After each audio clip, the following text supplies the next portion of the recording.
Aqua రైతులకు నమస్కారం. ఇవాల్టి రొయ్యల ధరలు ఏ విధంగా ఉన్నాయో తెలుసుకుందాం. 20 కౌంటు 500 రూపాయలు, 25 కౌంటు 470 రూపాయలు, 30 కౌంటు 430 రూపాయలు, 40 కౌంటు 350 రూపాయలు, 45 కౌంటు 335, 50 కౌంటు 325, 60 కౌంటు 305 రూపాయలు, 70 కౌంటు 280 రూపాయలు, 80 కౌంటు 260 రూపాయలు, 90 కౌంటు 240 రూపాయలు, 100 కౌంటు 230 రూపాయలుగా ఉన్నాయి.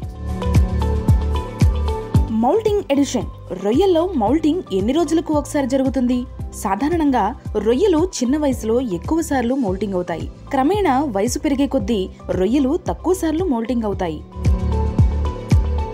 యాజమాన్య పద్ధతులతో నష్టాల నివారణ. ఆక్వా చెరువుల్లో పండుగప్ప చేపలు ఇటీవల తాటాకు, జలగ, రెడ్ డిసీజ్ వంటి తెగుళ్లు సోకి మృత్యువాత పడుతున్నాయి. యాజమాన్య పద్ధతులు పాటించడం ద్వారా వాటిలో వ్యాధుల ఉధృతి తగ్గించి నష్టాల నుంచి గట్టెక్కవచ్చని భీమవరానికి చెందిన ఆక్వా రంగ నిపుణులు డాక్టర్ అడబాల గోపాలరావు గారు సూచించారు.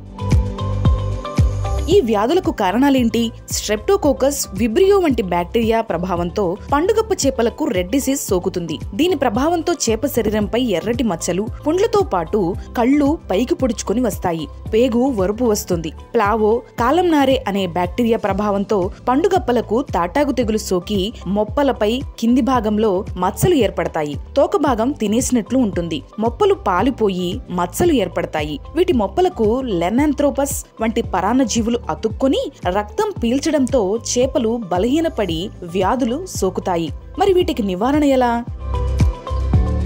నీటి నాణ్యత బాగుండేలా నీటిలో విషవాయువులు పెరగకుండా చూడడం ద్వారా రెడ్ డిసీజ్, తాటాకు తెగులు సోకకుండా నివారించవచ్చు. ప్రభుత్వ అనుమతి ఉన్న వ్యాధి నిరోధక మందులు, జలగ నివారణకు పురుగు మందులను నిపుణుల సూచనల మేరకు వినియోగించాలని గోపాలరావు గారు సూచించారు. ఇక ఉష్ణోగ్రతల విషయానికి వస్తే ఇవాళ పశ్చిమ గోదావరి జిల్లాలో ఉష్ణోగ్రతలు అత్యధికంగా 37 డిగ్రీలు, అత్యల్పంగా 26 డిగ్రీల వరకు, తూర్పు గోదావరి జిల్లాలో ఉష్ణోగ్రతలు అత్యధికంగా 31 డిగ్రీలు, అత్యల్పంగా 27 డిగ్రీల వరకు, కృష్ణా జిల్లాలో అత్యధికంగా 35 డిగ్రీలు, అత్యల్పంగా 28 డిగ్రీల వరకు, నెల్లూరు జిల్లాలో ఉష్ణోగ్రతలు అత్యధికంగా 35 డిగ్రీలు, అత్యల్పంగా 27 డిగ్రీల వరకు నమోదవుతాయి. మన రొయ్యరాజు యాప్ ని డౌన్లోడ్ చేసుకుని లబ్ధి పొందండి.